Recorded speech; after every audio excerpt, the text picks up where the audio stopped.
Hello, everybody. Welcome. Thanks for joining us today. My name is Mike Gibb. I run accountrecovery.net, and I'm excited to be moderating today's webinar on electronic communications as part of our series dissecting and analyzing the debt collection rule from the Consumer Financial Protection Bureau. For the first time in forever, companies in the accounts receivable management industry have somewhat clear guidance on using digital communication channels such as email and text messaging when attempting to collect on a debt. Today in this webinar, which is part of a series being sponsored by TCN, we have a panel of leading experts with us to share their insights into what is allowed and not allowed and how companies should incorporate that into their contact strategy. This is the third in a series of webinars aimed at analyzing the debt collection rule from the CFPB. Each of these webinars is being sponsored by TCN, and you'll hear more about them a little later in our program. Before I introduce our panel, let me take a minute and say a few quick words about accountrecovery.net. Accountrecovery.net is a news and information website for the ARM industry, publishing unique and curated content, maintaining a number of email newsletters, hosting webinars like this one, offering podcasts and videos, and managing a Slack channel for the ARM industry. So all of that information is free for everybody to use and should be used as a resource to help educate and inform. I hope you're all spending a few minutes every day checking out what it has to offer. Now let me introduce you to today's panelists. Stephanie Jackman is the leader of Ballard Spahr's debt collection team and a partner located in the firm's Atlanta office. She is nationally recognized for expertise in collections, compliance, and litigation across all segments of the financial services industry, including traditional financial products, fintech and online lending, healthcare, and student lending. Chris Meyer serves as general counsel and chief compliance officer to the CMI Group and is responsible for managing all legal aspects of the company's operations, as well as ensuring compliance with all relevant laws and regulations. He joined the company in 2008 after working for an insurance defense firm in Dallas that specialized in defending collection agencies against FDCPA and FCRA lawsuits. Chris is an active member of ACA International and ACA International Southwest Unit. Nicole Strickler focuses her practice in the defense of consumer litigation, including the FDCPA, FCRA, TCPA, and the Illinois Collection Agency Act. Her clients include corporations, lending institutions, collection agencies, asset purchasers, lawyers, as well as individuals. She's an active member of ACA International, the Consumer Financial Division of the American Bar Association, and holds a position on the board of directors of NARCA, the National Creditors Bar Association. The format for today's webinar is going to be a panel discussion. We encourage everybody to submit questions, and we'll get to them as our discussion is ongoing. To submit a question, please either enter it into the chat box or the Q&A module on your Zoom webinar control panel. This event is being recorded, and a recording will be made available in the coming days on accountrecovery.net. Since we're going to be talking a lot about compliance today, let me read the following disclaimer. This presentation is not intended to be legal advice and may not be used as legal advice. Legal advice must be tailored to the specific circumstances of each case. Every effort has been made to ensure this information is up to date. It is not intended to be a full and exhaustive explanation of the law in any area. It should never be used to replace the advice of your own legal counsel. With that, let me welcome our panel to start our conversation today. Stephanie, Chris, Nicole, thank you so much for joining me today. Really looking forward to hearing your perspectives on this important topic.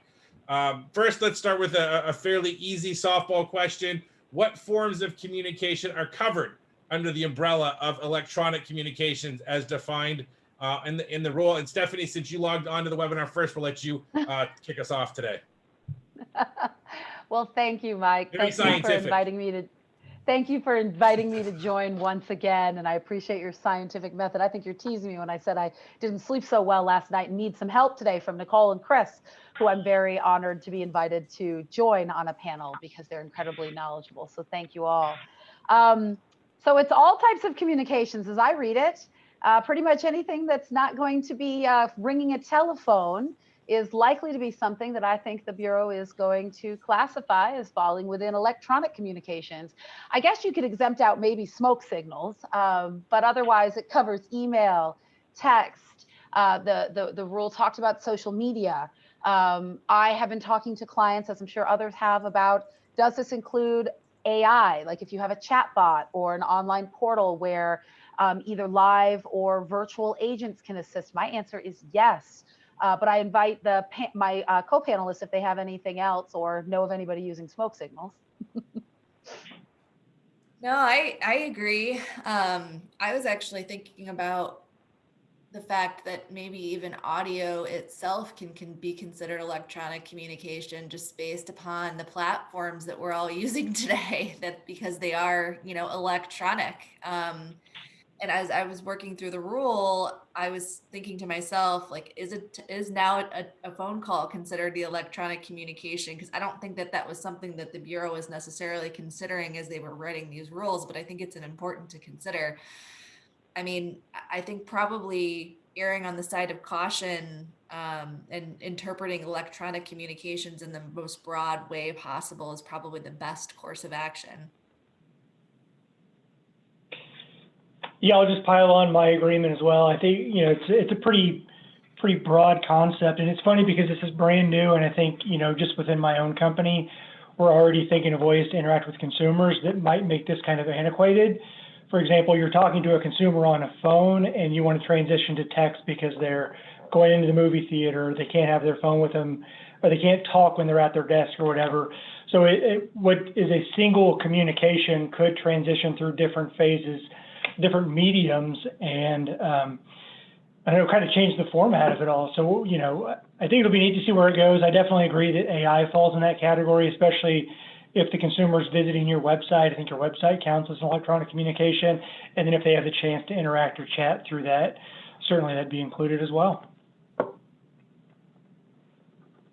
So now that we've kind of set the framework that basically all communications are now considered electronic communications, let's start to talk about the terms under which a collector can use, say, text messaging, email, or social media to try and communicate with consumers. Chris, do you mind kicking us off on that? Yeah, well, I'll start with email because I think that's kind of the most intuitive approach. I actually like the framework that was built out in terms of, the origins of consent. You kind of got three different tranches here, whether the consumer consents directly to the debt collector, whether they consented to the creditor and the creditor gives kind of a handoff to the debt collector, or whether an upstream agency has obtained the consent, used that consent for email, and then it passes along to a immediate subsequent debt collector. I like the framework because the idea is you're not going to surprise the consumer. They've given an email address to somebody along the lines of the receivables cycle, and the chances of a third party getting that are very slim. And if they are, the consumer was fine with it and they signed off on it. Where I think it's going to be problematic for a lot of agencies is there's a lot of consent management here that is it's specific to timing. You've got for example, the handoff letter, they've got a kind of a 30-day window for opting out of email communications from the agency. That means as an agency, I've got to know when that handoff letter was sent out. So that's something to track. Same thing with the prior debt collector. I have to know whether it was the immediate prior debt collector. That's something that has to get tracked, and now it has to get tracked across multiple entities because it's not coming directly from the primes agency to me in the second position. It's going primes agency back to creditor, then to us in the second agency. So all of this is going to take some heavy lifting, I think, on the part of our clients between now and next December when everything goes live. And it'll be interesting to see if it can all be accomplished in the way we're anticipating. But I do think the email framework actually is a pretty solid one. I don't know if Nicole or Stephanie feel differently about that. Well, I think that the email network sets out, to your point, something that could be a good framework. I think different companies are approaching it differently. But you made me think of something, Chris, while you were talking, because it's actually a question that just came in from one of the clients I work with today. Is what happens if we currently are using email, but the way we're using it is really just in an outbound way, and it doesn't have the ability to receive inbound responses? So I've been kind of turning that over in my head because I know that lots of companies use that type of technology. I'll get emails or texts that say, this is no reply. It just goes into the ether. And I'm not quite sure how that fares in the current environment, because as I read and candidly, I'm still mulling this over, which is why if that client happens to be listening, I haven't responded yet, but and maybe we can crowdsource some ideas. But as I read the rule, the rule is envisioning if you use email, it needs to be a two-way street. There has to be an opt-out. There has to be, I mean, forget using it to deliver legally required notices, just to have the conversation.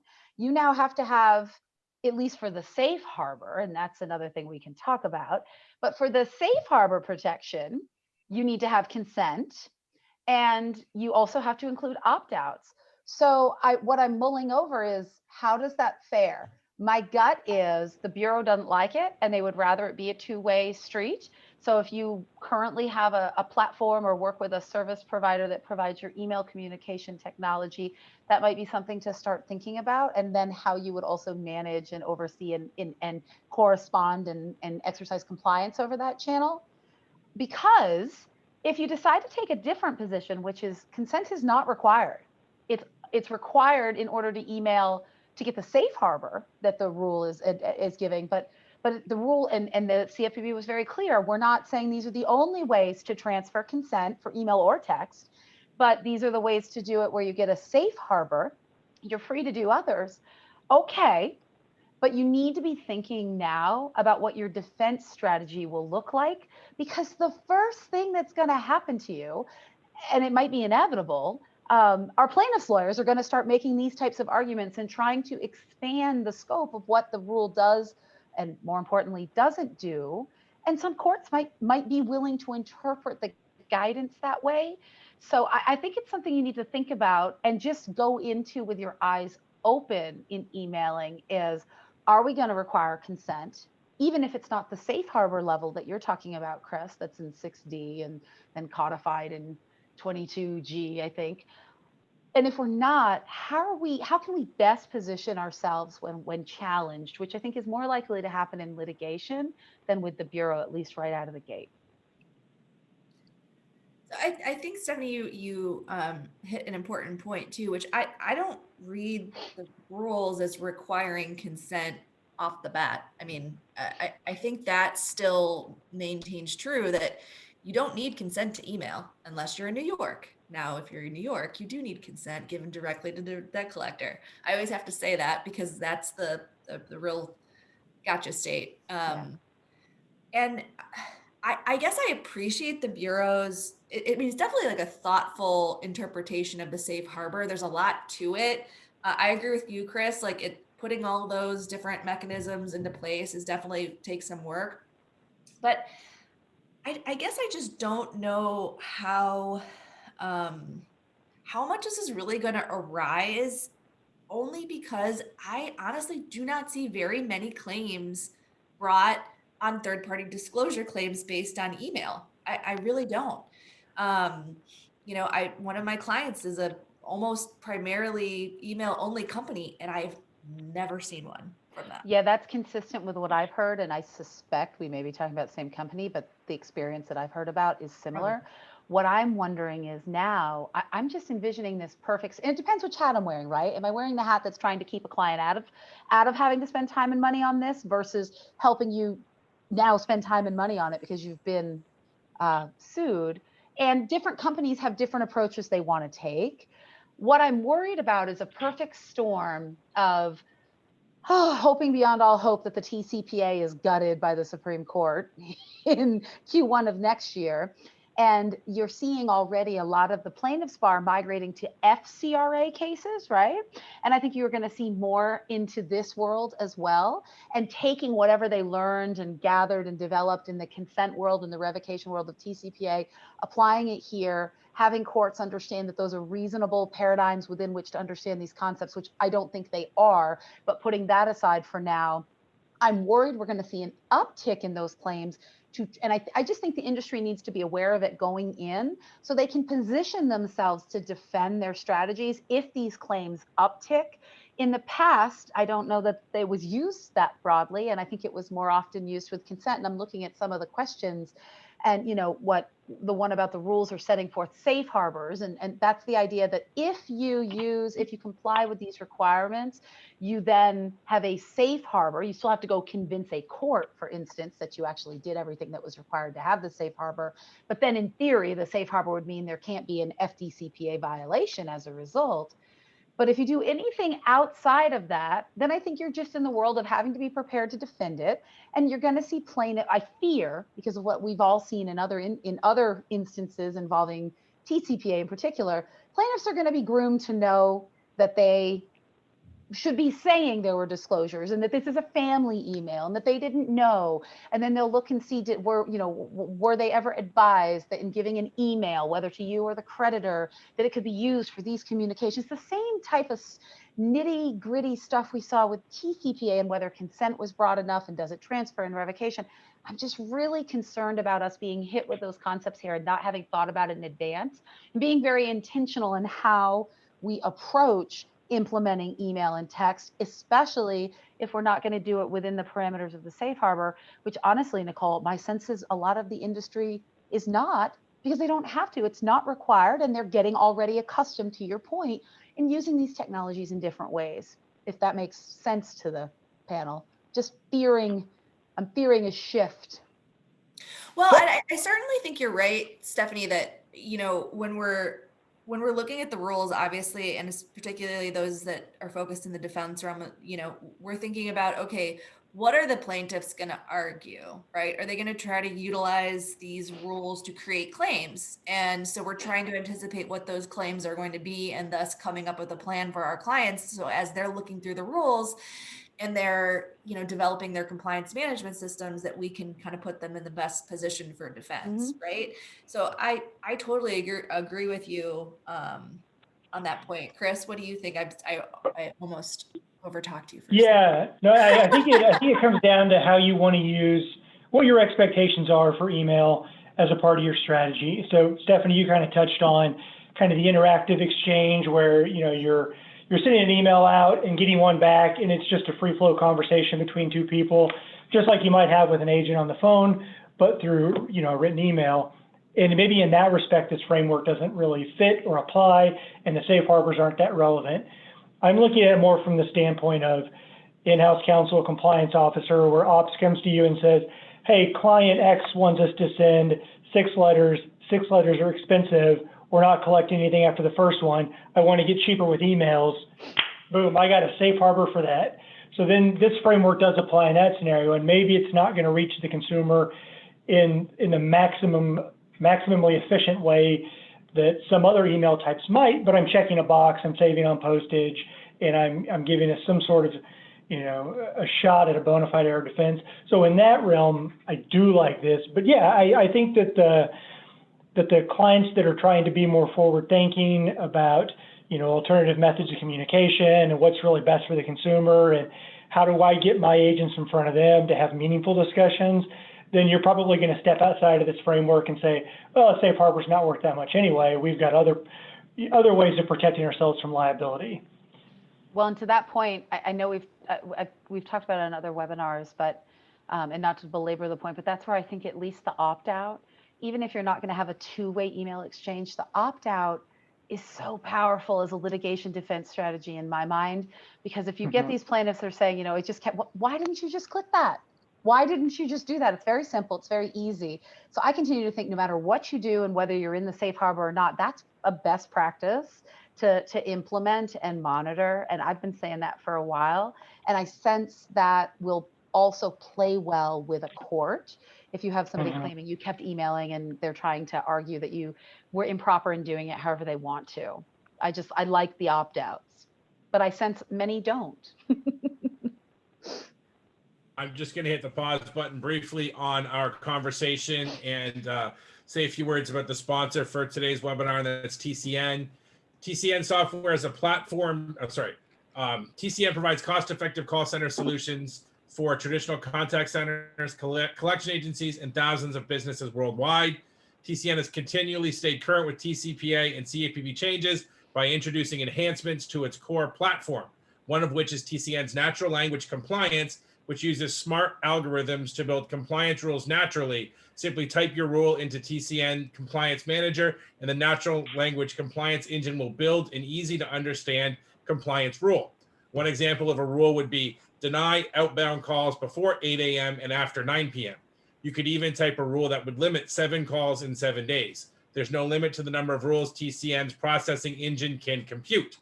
TCN software is a platform suite that also provides built-in data management services that eliminate data entry errors, business intelligence with reporting dashboards, call recording with storage, smart IVR with payment capabilities, speech analysis and transcription, and much more. Regardless of size, location, or application, TCN can provide robust solutions for your call center and collection agency. Give TCN a call today or visit them at www.tcn.com for more information. Thanks again to TCN for sponsoring this webinar and all the webinars in this debt collection rule series. I'm curious, I'm wondering if you think what the CFPB has put forth with respect to email and text messaging is going to help collectors seeking to utilize those channels as communication channels, or is it just going to create more uncertainty than is already there in the marketplace, where we don't have any hard and fast rules about what collectors can do? Nicole, you haven't gone first, so you get to go first this time. I mean, I think that overall the rule gives a lot of guidance in a lot of different ways. And I think it gives really practical examples, which I found very helpful, because I think those explanations go a long way.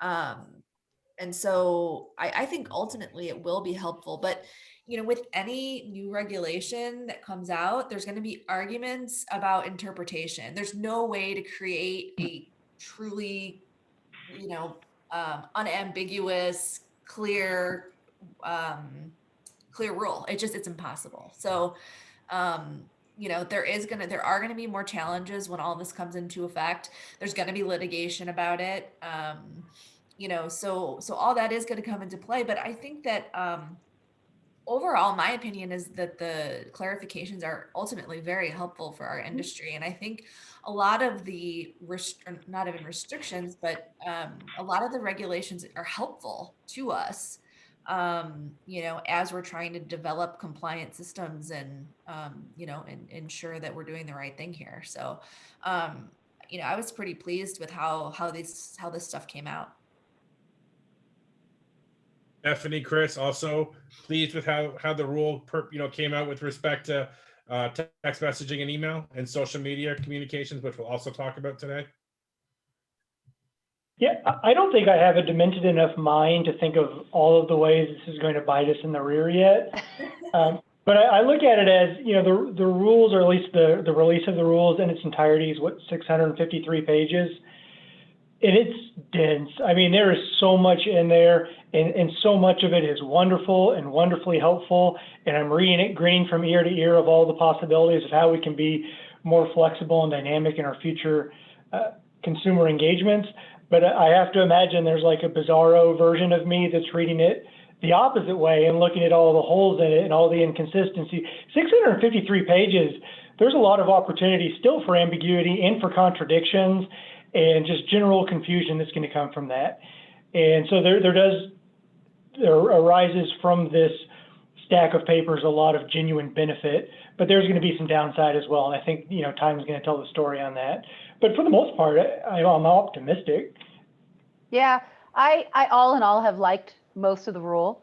I reserve judgment on the debt validation and time bar debt disclosures that we haven't seen yet. I think there's a lot of places that could go off the rails, and I'm hopeful it doesn't.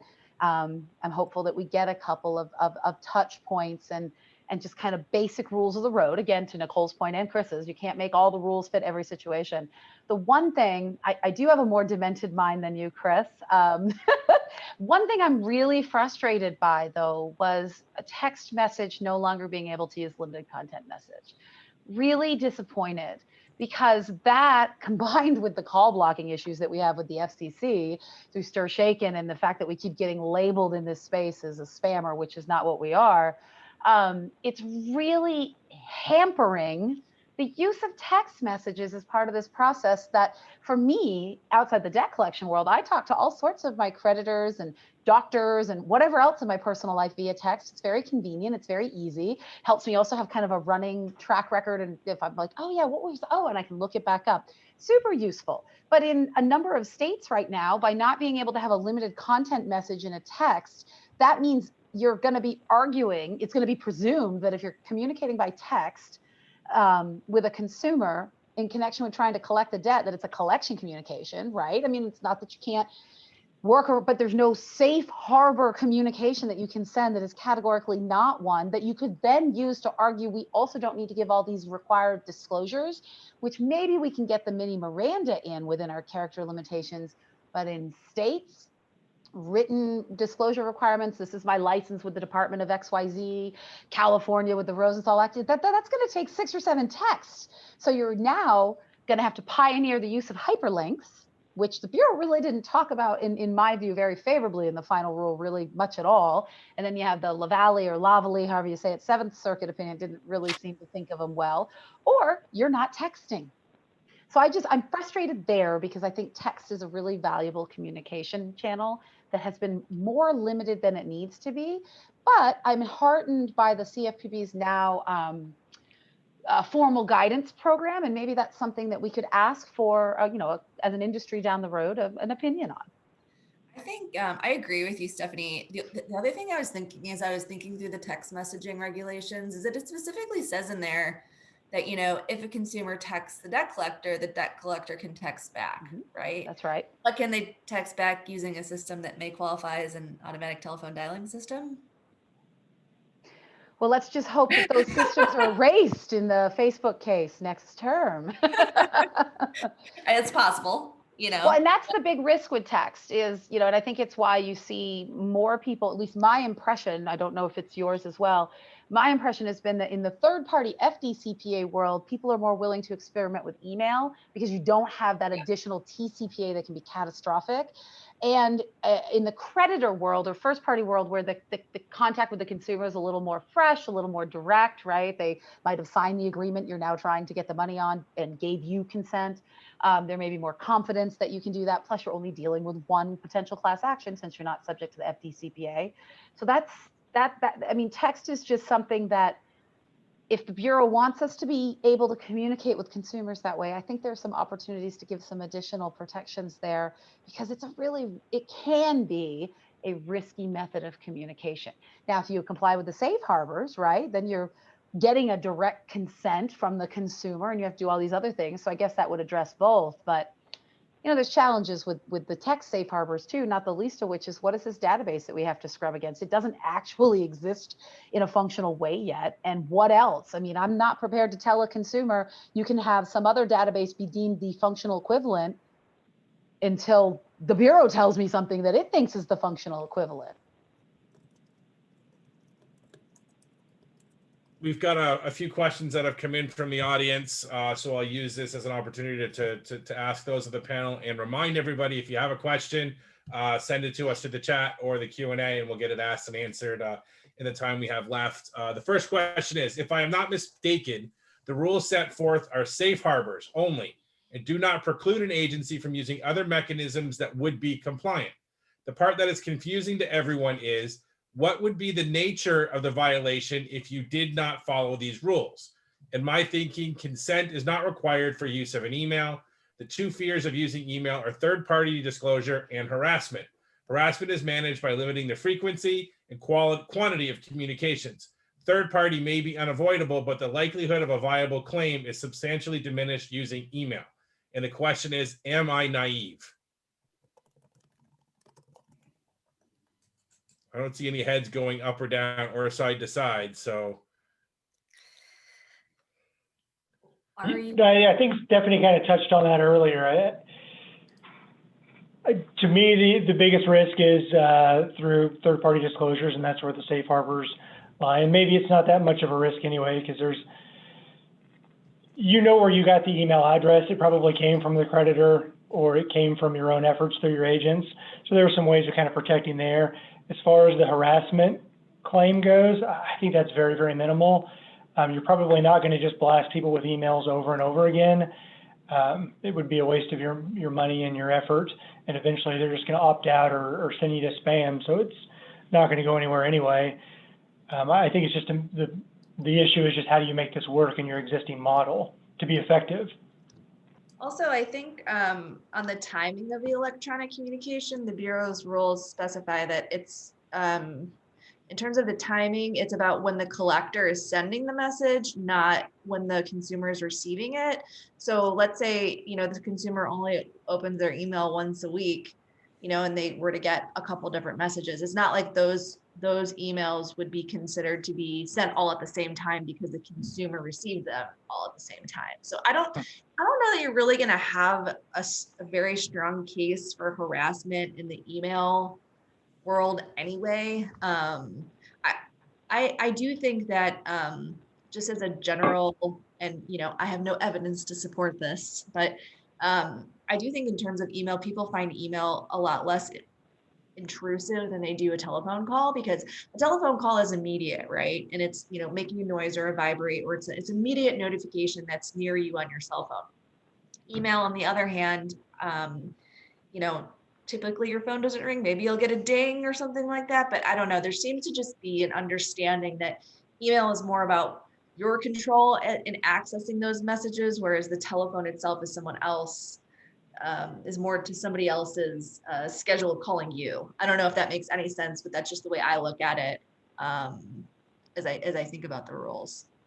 No, I completely agree with you, which is why I was hopeful that the time and place restrictions wouldn't find their way into an application for email and text, right?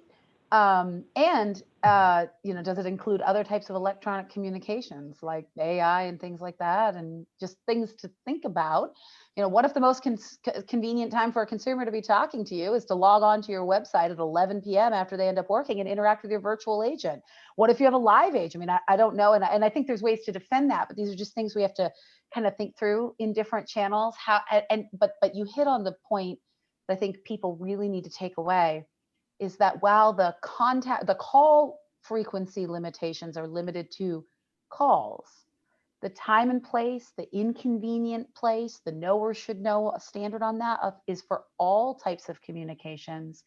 And you have to determine it now by, according to the reg, the consumer's location, which could, so you got to look at area code and zip code, and you can put them in different locations. And I've been talking with the clients, and I don't know, Chris and Nicole, if you've been thinking about this, but if you know somebody, let's say my phone says I'm in California, my zip code says I'm in Georgia, where I am, and I live here.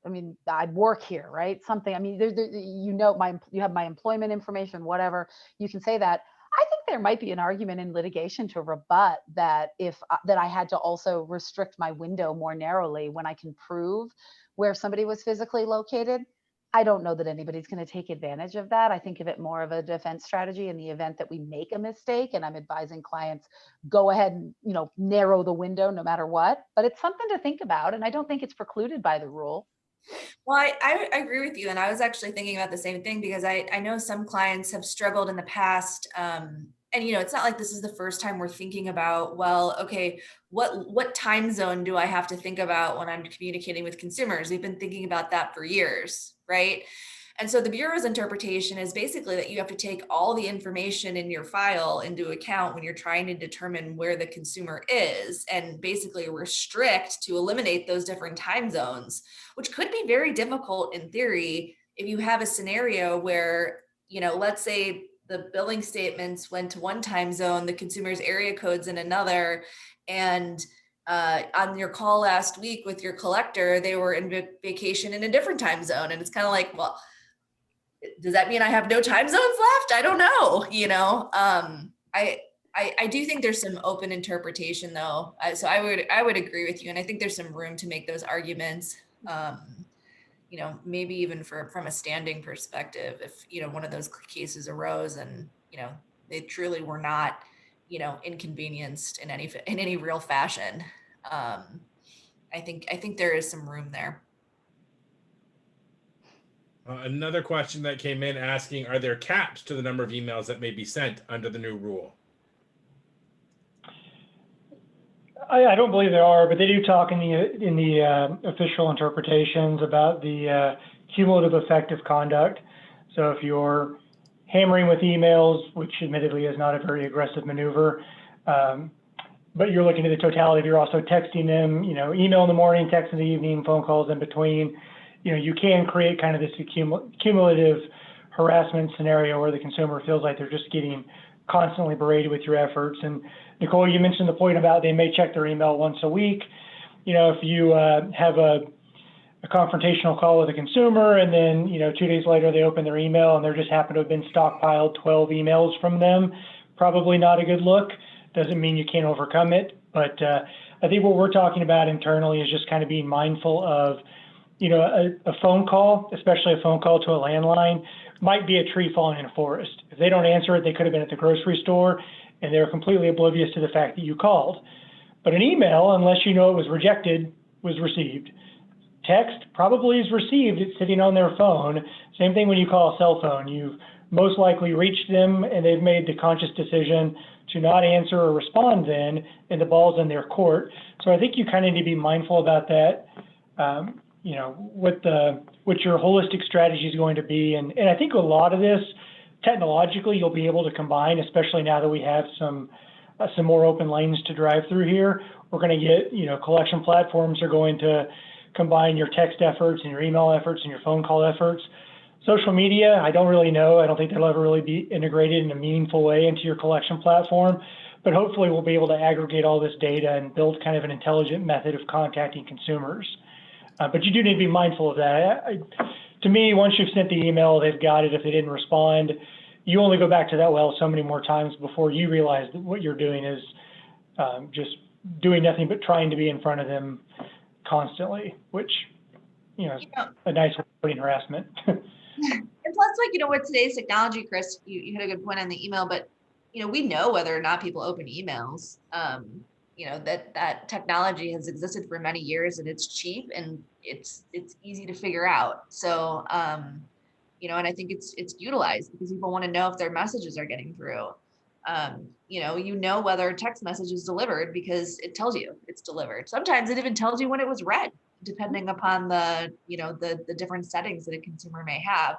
I would agree with you on social media. People seem very concerned about collection efforts based on social media. As a defense attorney, I have, again, never had a case where someone got in trouble for trying to collect via social media. But that being said, I think what we've seen, particularly in the last 10, 15 years, is technology has exploded and changed the way that people communicate significantly. So who knows in 5 years if everyone will be communicating via some weird app owned by Facebook and Twitter, and they've everyone's combined and now they're all Insta Twitter and and that's the only way we talk now, TikTok, 15-minute right. video, 15-second TikToks.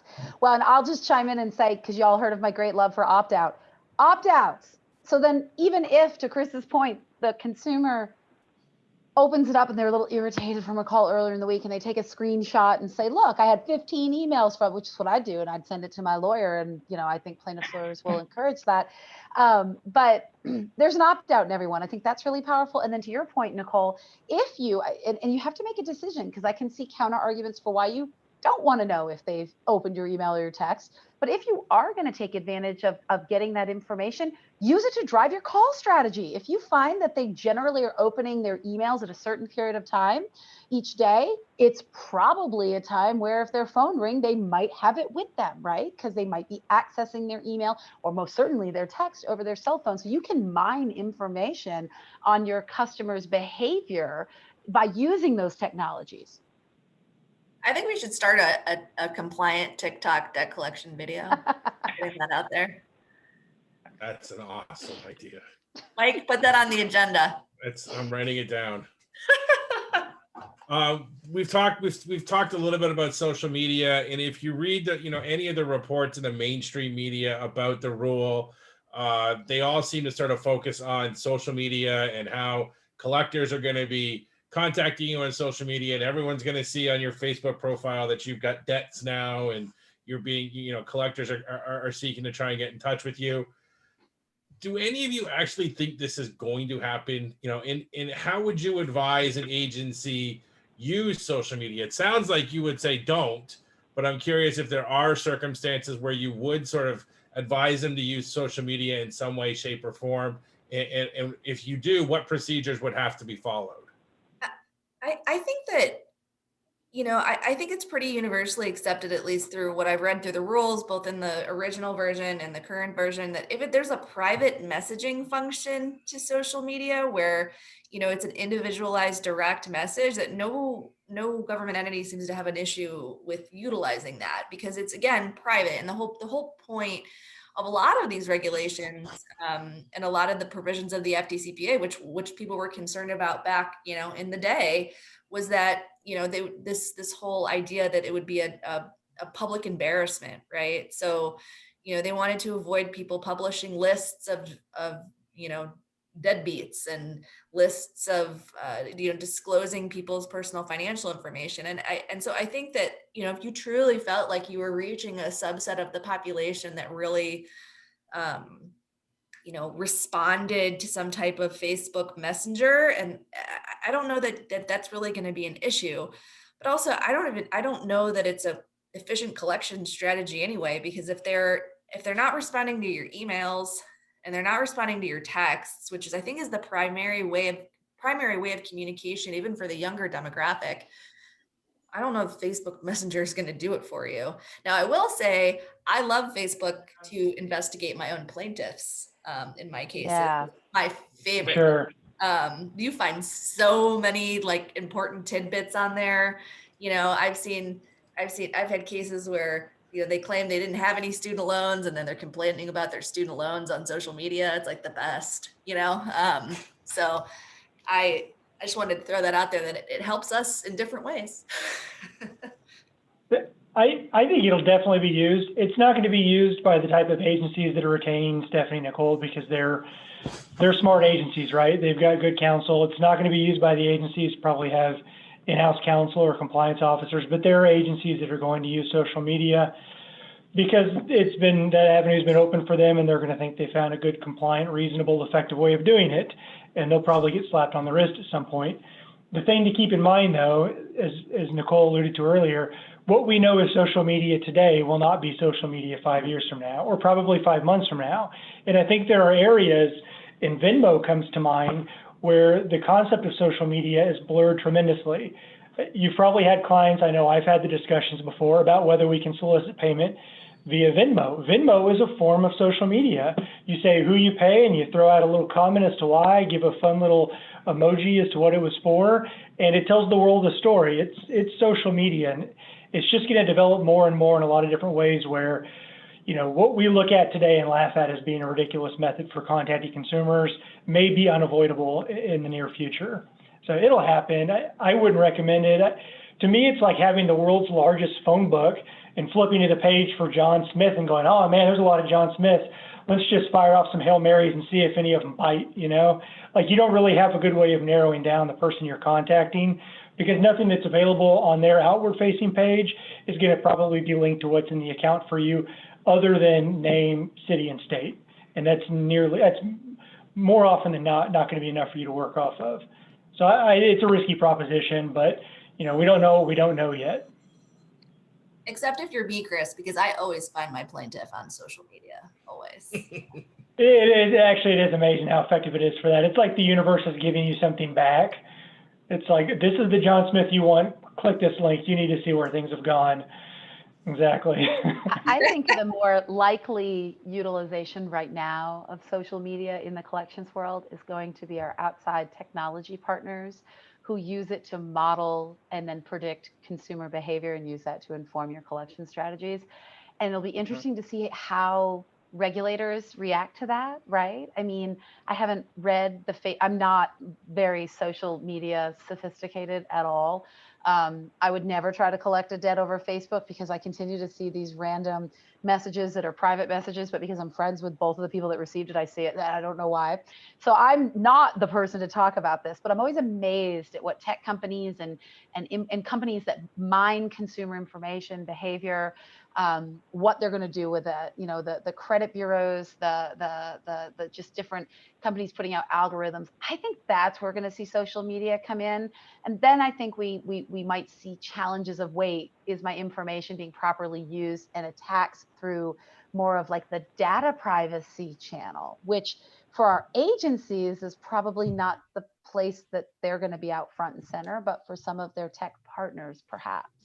That's a really good point, Stephanie. It kind of reminds me of the, when you're online shopping and you like click on something and then that thing follows you for like the next 15 years. The They're rest like, of your really life. wanted these boots. You really wanted these boots. You will buy these boots because I'm going to shove these boots in your face for the next 3 months. I mean, even my husband, something about Yahoo, but like, and I don't know how this happened for him, but like anytime that, for some reason I do something for ACA, it always shows up on like his Yahoo news feed. I don't know how this happens. He was like, oh, I see that you had an article. I'm like, how did you even see that? Like, I know you don't pay attention to what I'm doing. Like, why is that on there? But it's I'm assuming some weird algorithm that, that he signed up for, or like Googled something at some point and then it, created some type of advertising. And, Yeah. There may be a point in time where, ABC collection agencies start showing up on your screen, no matter where you are. I can totally see that happening. Yep, So, I completely agree. And that's when you see the claim of a third-party disclosure, and then you're in a situation of having to prove all these things that clearly, you and I don't understand why those things happen either. So it's just something to think about, I think, going into that technology and making sure you have a really good data privacy counsel or in-house person or partner, because I don't know how all that gets plugged in either. I'm sure my 6-year-old could figure it out. He's like really good at stuff. He's always asking me to help with like Minecraft. I'm like, Mom doesn't get this, hun. Like, I don't know what's happening here, but I'm sure he'll figure it out for us someday. We could do a whole separate webinar on what Minecraft is and my inability to grasp it, but I'm sure Mike has more questions. I could use some Minecraft help myself sometimes. So I'll give him a ring. I'll see if he's, on a break from e-school. Definitely spend some time talking about that. We talked a little bit about the safe harbor provisions. I know Nicole answered a question in the text, but for those who are listening, I wanted to see if we could spend a few minutes talking about how the safe harbor provisions for third-party disclosures work as it pertains to using text messaging and emails to communicate with consumers. Chris, would you mind sharing some information about that? I think I glanced at my page when you asked the meat of that question. But Jared, the safe harbor, doesn't really do much other than avail you the bona fide error defense. And I don't want to put words in your mouth, Stephanie, but I think you were doing a presentation right when these rules first dropped and kind of made the comment that nobody ever wants to find themselves with nothing but the bona fide error defense in their corner. And I agree 100% with that. That was kind of a diluted result of what we were all going for here. And it's not so much that it's going to steer your course of conduct. If you feel like there's a more effective way of doing things that is also compliant, then you may just choose to go down that path for the various forms of communication instead of shoehorning what you want to do into that model. I'm glad something I've said over the past few months stuck and was useful. But what you're highlighting is, remember what the intent of these rules were, because it's going to be thrown at you every time that you face a challenge where they come into play. And the intent was, in large part, to give consumers more tools to communicate how and when you talk to them. So, I know for some entities, it's hard to understand what I'm about to say, which is they absolutely can completely shut you down, and they can do it without making a written cease and desist. They can opt out of email, they can opt out of text, they can not make an online profile if you have a portal, and they can tell you to stop calling. Bam. And that's going to limit your options. Will they get there? Will they do that? Some will. I continue to think a lot of consumers, they're not, most of them will. People want to pay their debts in general. You have professional plaintiffs, you have people that game the system, but the majority of people will, if they can. They're not going to shut down all those communications if it remains productive and useful. But I think that's important to remember.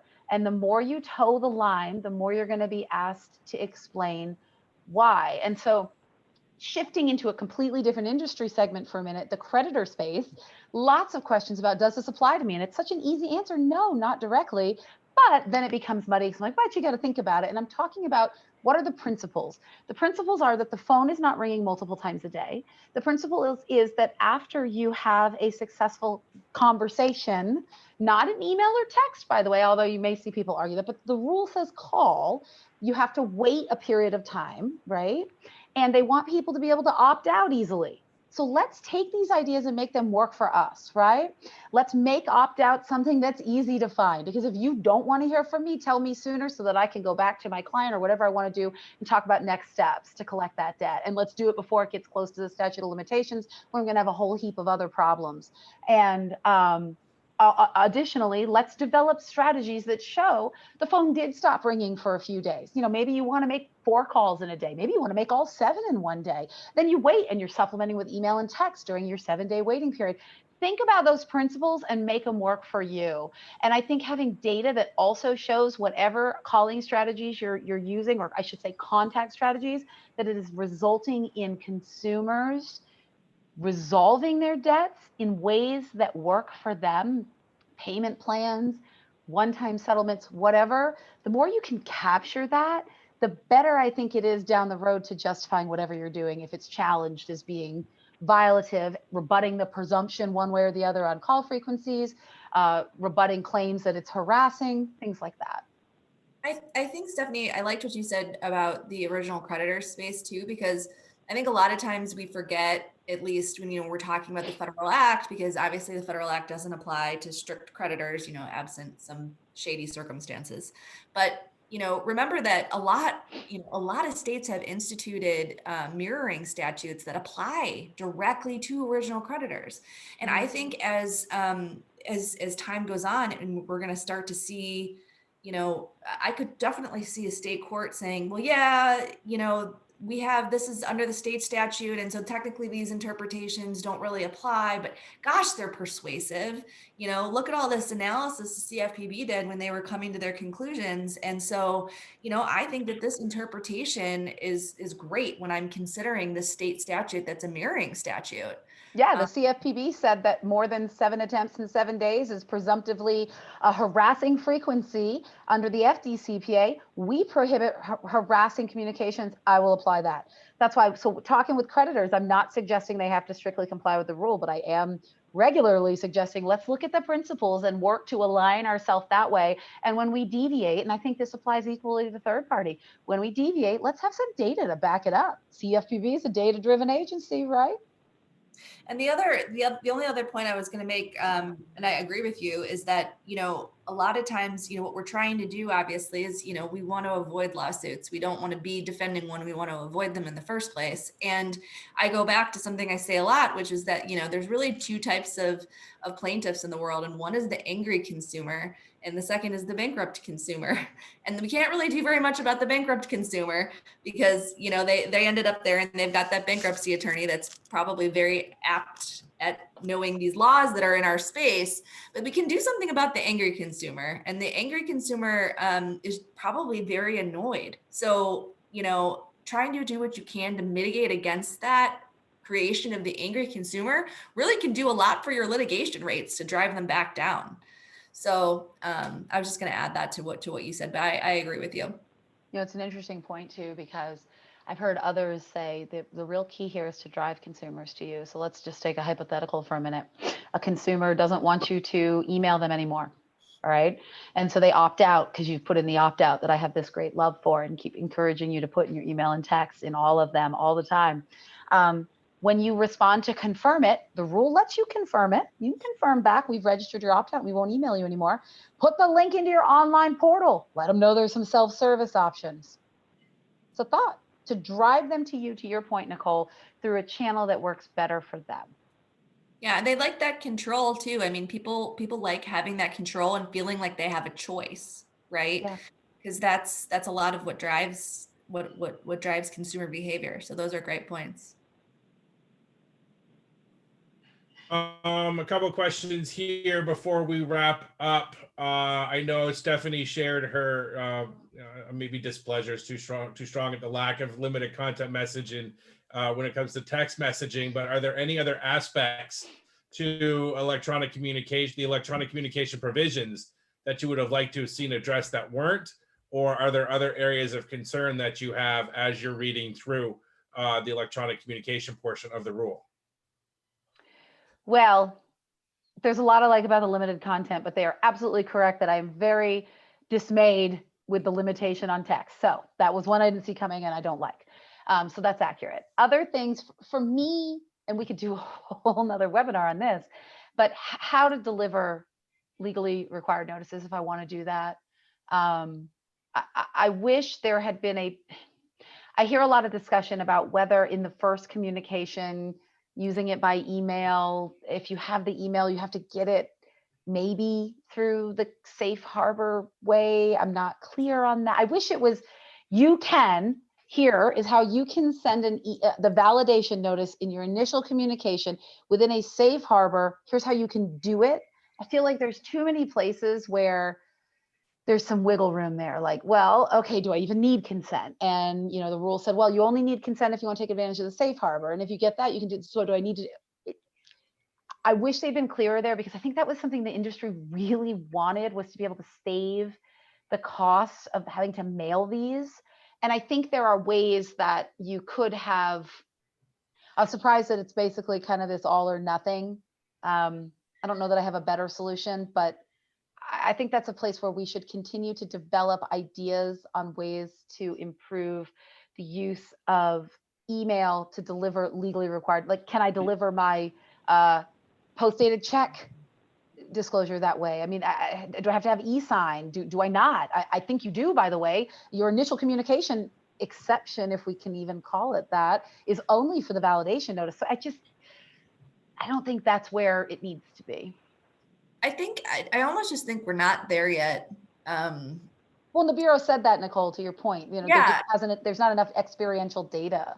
Well, and I don't think there is. I think really it's really a mailbox rule problem, isn't it? Like, the attorneys out there know what the mailbox rule is, and that's essentially that if you have, properly addressed a mailing and deposited it in the U.S. Post, mail with the stamp prepaid, that it is assumed to be received by the recipient. And so we can rely on that legal presumption in court to prove that we have effectively, delivered the 1692G notice via mail.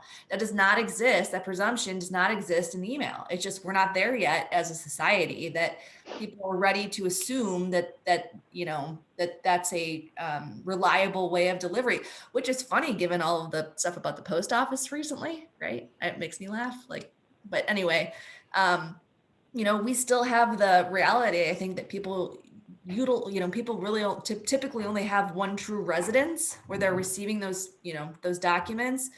When email, you may have 4 or 5. I mean, I personally have 3 different emails, and I think I have one still with AOL that, still exists somewhere from when I was like 13 years old. I've got my work email, I have my junk email, and I have my really junk email, if I'm really just trying to get that discount. So I think people are not ready to make that assumption that, a legally required notice should go to an email address and, be assumed to be received yet. People just aren't there yet with the way that technology is. And that's not to say we won't be there in 5 years, or 10, I don't know, but it seems like, I think society still holds a presumption that if it's really, really important and you haven't, specifically requested it be sent to you via electronic means, that it should be mailed to you, to your residence, and you should have a physical copy of that to look at. I think that's just still where we are. I agree. I can think of, to your point about read receipt, there's ways that we could move the ball. But that opens its own can of worms. I mean, I had a client say, well, what if I do turn on a read receipt and they don't read it in 5 days? Do I need, it's a good point. You're right. If 4 days in, they haven't, you probably want to do a mail backup. I mean, so I agree with you. I'm hopeful that I'm sure we will get there. We just got to take it step by step. Yeah, but it took us 6 years to get these rules, 7 years to get these rules. I mean, I don't want to sit down and have this conversation in 2027 about how we can finally send, a validation notice without any kind of additional hoops to jump through. And that was the biggest swing and a miss for me. Is it was like we made partial progress when there was nothing holding us back from some complete progress in a lot of these respects, especially for the agencies that do later stage debt, and being cost conscious is the only way you can survive in that world. You've got to look for electronic alternatives to standard mail. And the standard mail is not even effective when you're working later stage debt because the consumers probably moved several times over, but they probably have the same email address. So it's actually the best way to get in contact with your intended target, and we were deprived of that. So while there was some advancement here, I think we left a lot of meat on the bone. Yeah, and maybe the Unfortunately. way that text could have been utilized there also. I mean, in order to have the safe harbors, you have to be scrubbing every 60 days to make sure it hasn't been reassigned from the database that doesn't really work the way it needs to yet. But down the road, let's assume that's different. Maybe text ports around enough that we need to consider it in how we're calculating time of day. There's opportunities, and I'm sure we will see innovation and strategies. And to your point, Chris, hopefully it isn't 10 years. Hopefully using the sandbox, the advisory opinions, the different tools that they're putting in place, we'll be able to get more real-time reactions to ideas. Well, unfortunately, we've run out of time, as much as I'm enjoying listening to the three of you and would love to continue doing so for a while. So Nicole, Chris, Stephanie, thank you so much for your time and your insights today. I really appreciate you sharing such great information with all the listeners and watchers today. Thank you. Thanks, Mike. Thanks. Thanks, everyone. Everybody, Thanks, Mike. thank you for watching today. Thanks for your listening. Thanks for your questions. I also want to thank TCN one last time for sponsoring today's webinar. Please go to www.tcn.com to learn more about the company. Thanks everybody who participated today. Stay tuned. We've got more webinars coming up tomorrow. We've got a discussion on Friday. Then we've got, I think, webinars every day next week. So go to accountsrecovery.net and sign up for those when you get a chance. And until then, we'll talk to you soon. Take care.